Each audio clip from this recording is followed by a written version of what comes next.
ilagay natin yung sticker natin para buwinasin yung biyahe mo. Niloloko ako ng mga ibang naglagay ng sticker eh. Buhat daw nang naglagay sila sticker, lagi na lang nababasyo sa karga. Dahil late kasing pumunta eh. Paswerte. Pampaswerte ho to. Isang tatak na nakakapagkarga kayo sa akin.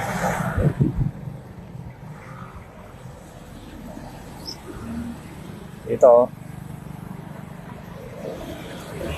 Kaya kahit dito lang po pala sa baba. Dito lang. Yan. Sticker.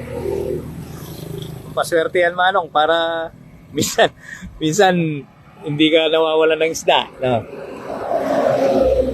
Yan, dyan lang po. Yan. Yan. Ayan yung sticker natin. Yan. Ito.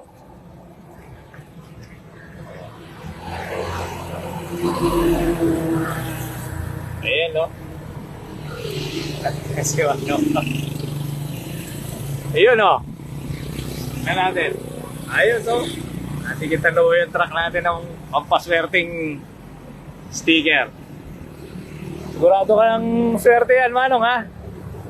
Forward yung kinargahan natin ng sticker ngayon. Go, go, go!